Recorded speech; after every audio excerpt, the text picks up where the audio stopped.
चला तर मग आज आपण इथे बनवणार आहोत उन्हाळी वाळवणातील पदार्थ नाही, तुम्ही याला इथे प्रीमिक्सही म्हणू शकता।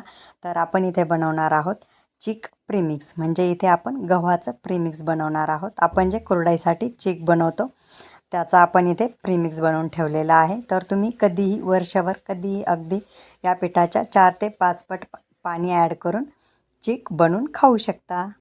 तर त्यासाठी मी इथे 1 किलो असे गहू घेतलेले आहेत। तुम्ही इथे कोणत्याही प्रकारचे गहू घेऊ शकता। तर तुम्ही पाहू शकता मी इथे अगदी 2 ते 3 दिवस गहू छान असे पाण्यामध्ये भिजवून घेतलेले आहेत आणि आपण इथे रोजच्या रोज या गव्हाचं पाणी बदलून घेतलेलं आहे। तर हे पहा, आपले इथे गहू अगदी छान असे भिजले गेलेले आहेत, पण लक्षात ठेवा आपल्याला इथे पाणी रोजच्या रोज चेंज करून घ्यायचं आहे। तर हे पहा, मी इथे अशा प्रकारची चाळणी घेतलेली आहे। तुम्ही अगदी इथे पूर्णाची चाळणीही वापरू शकता। तर आपण इथे हे गहू पूर्णपणे यातून गाळून घेऊया। तर हे पहा, आपण इथे पूर्ण गहू गाळून घेतलेले आहेत चाळणीमधून आणि तुम्ही पाहू शकता खाली किती पांढरं शुभ्र असं पाणी आलेलं आहे। तर आपण हे गहू अगदी 4 ते 5 पाण्यामध्ये छान असे स्वच्छ धुवून घेणार आहोत, जोपर्यंत यामधील पांढरं पाणी जात नाही। तर तुम्ही पाहू शकता आपल्या इथे 2 ते 3 दिवस गहू भिजवल्यानंतर किती छान असे भिजलेले आहेत। आपल्याला इथे गहू खूप जास्त असे बारीक करून घ्यायचे नाही आहेत। खूप जास्त बारीक केले तर आपला इथे चिक अगदी असा लालसर येऊ शकतो। अगदी थोडे असे गहू फुटले पाहिजे त्या प्रमाणात आपल्याला गहू मिक्सरला फिरून घ्यायचे आहेत। तुम्ही पाहू शकता आपण इथे अशा प्रकारे गहू मिक्सरला फिरून घेतलेले आहेत। तर हे पहा, आपण इथे अगदी थोडंसं पाणी वापरून अशा प्रकारे गहू बारीक करून घेतलेले आहेत। तर तुम्ही पाहू शकता आपण इथे पाणी खूप जास्तही वापरलेलं नाही आहे। तर आपण इथे आपले बाकीचे राहिलेले गहू मिक्सरला फिरून घेऊया। तर हे पहा, मी इथे अशा प्रकारे खूप जास्त पाणी ॲड न करता अशा प्रकारे मिक्सरला गहू छान असे फिरून घेतलेले आहेत। त्यानंतर आपण इथे हाताच्या सहाय्याने पूर्ण कोंडा होता होईल एवढा हाताने असा प्रेस करून घ्यायचा आहे आणि त्यामधील पूर्ण चिक आपल्याला खाली ठेवायचा आहे। आपण इथे हाताच्या सहाय्याने पूर्ण कोंडा काढून घेतल्यामुळे अगदी आपल्याला नंतर चाळणीने गाळून घेण्यासाठी चिक अगदी सोपा जातो। आपण कोंडा यामध्येच असताना डायरेक्ट चाळणीमध्ये टाकला तर खाली चिक असा पटकन गळला जात नाही। तुम्ही पाहू शकता अशा प्रकारे हाताच्या सहाय्याने बाजूला काढून घेऊया। तर हे पहा, आपण इथे पूर्ण कोंडा काढून घेतल्यानंतर अशा प्रकारे चिक आपला खाली राहिलेला आहे। तर त्यानंतर आपण इथे नॉर्मली जी पीठ चाळण्यासाठी चाळणी वापरतो त्या चाळणीने चिक गाळून घेणार आहोत। तर हे पहा, अशा प्रकारे चिक गाळत असताना कोंडा असा मध्ये आला की चिक खाली गळल्या जात नाही, त्यासाठी आपण इथे असा चमचा वगैरे वापरायचा आणि कोंडा साईडला करून घ्यायचा, म्हणजे आपला चिक सर्व खाली असा गळल्या जाईल। तर हे पहा, आपला इथे चिक गाळून तयार आहे। त्यानंतर मी इथे एका 0 नंबरच्या चाळणीनेही चिक गाळून घेणार आहे।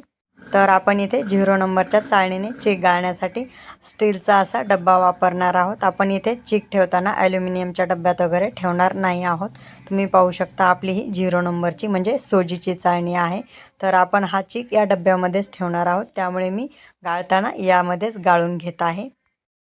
तर हे पहा, 0 नंबरच्या चाळणीने गाळताना चिक असा पटकन खाली गळल्या जात नाही, त्यासाठी आपण इथे थोडासा असा हात किंवा चम्मच टाकून गाळून घ्यायचा आहे।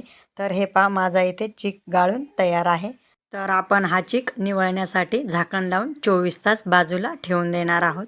तर हे पहा, मी इथे सुरुवातीला सांगताना विसरले, आपण त्यामध्ये थोडंसं पाणीही ॲड केलेलं आहे। थोडंसं म्हणजे अगदी 2 ते 3 लिटर पाणी ॲड केलेलं आहे आणि तुम्ही पाहू शकता 24 तासानंतर अशा प्रकारे पूर्ण चिक निवळून वरती अशा प्रकारे आलेला आहे आणि अगदी घट्ट असा चिक खाली राहिलेला आहे। तर आपण इथे अगदी हळूवार असं चिकावरील पूर्ण पाणी काढून घेणार आहोत। आपल्याला चिक बिलकुलही खाली हलला गेला नाही पाहिजे। खाली चिक जर थोडासा हलला गेला तर आपला चिकही पाण्यामध्ये येऊ शकतो।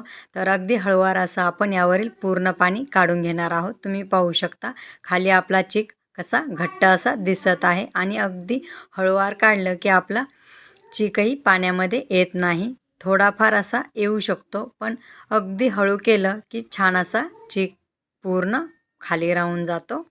तर हे पहा, आपण इथे चीक गाळून घेतल्यानंतर त्यामध्ये जेवढं जास्त पाणी ॲड करू तेवढा जास्त चीक आपला निवळून खाली राहून जातो आणि अशा प्रकारे अगदी स्वच्छ असा म्हणजे बिलकुलही तांबूस वगैरे चीक राहत नाही, अगदी पांढरा शुभ्र चीक आपल्याला इथे मिळतो. तर तुम्ही पाहू शकता. आपण त्यानंतर थोडासा चमच्याच्या सहाय्याने चीक सैल करून घ्यायचा आहे आणि अशा प्रकारच्या घमेल्यामध्ये किंवा मोठ्या परातीमध्ये तुम्हाला झाकायला जेवढं सोपं जाईल तशा पातेल्यामध्ये वगैरे तुम्ही चीक काढून घेऊ शकता. तर हे पहा, आपला अगदी इथे घट्ट चीक घेऊन काढून तयार आहे. तर आपण हा चीक अगदी 4 ते 5 दिवस छान असा उन्हामध्ये वाळून घेणार आहोत. रोजच्या रोज आपल्याला याला हात देत राहायचं आहे, खालीवर करत ठेवायचं आहे. तर हे पहा, 4 ते 5 दिवसानंतर अशा प्रकारे आपला चीक इथे वाळून तयार आहे, तुम्ही पाहू शकता. त्यानंतर आपण इथे अगदी थोडा थोडा असा भुगा यामध्ये घेणार आहोत आणि मिक्सरला अगदी फाईन अशी पावडर करून घेणार. गव्हाचं प्रीमिक्स किंवा चीक प्रीमिक्सही तुम्ही म्हणू शकता. तर अशा प्रकारे चाळून घ्यायचं आहे. तर हे पहा, आपलं इथे प्रीमिक्स तयार आहे, तुम्ही पाहू शकता किती छान पांढरं शुभ्र असं झालेलं आहे. तर आपण हे प्रीमिक्स काचेच्या बरणीमध्ये छान असं स्टोअर करून ठेवू शकतो आणि वर्षभर कधीही याचा चीक बनवताना आपण ज्या वाटेने प्रीमिक्स घेतलेला आहे त्या वाटेने 5 पट एवढं पाणी घ्यायचं आणि 7 ते 8 मिनटामध्ये छान असा चीक तयार होतो. तर कुणाला हा चीक तुपासोबत खायला आवडतो, तर कुणाला दूध आणि साखर टाकून खायला आवडतो. तुम्हाला कशासोबत खायला आवडतो ते कमेंट करून नक्की सांगा. आणि हो, व्हिडिओ आवडल्यास आपल्या चॅनलला लाईक करा, शेअर करा आणि सबस्क्राईब करा. अशाच नवनवीन व्हिडिओचे अपडेट मिळवण्यासाठी बेल आयकॉनही क्लिक करा. थँक्यू.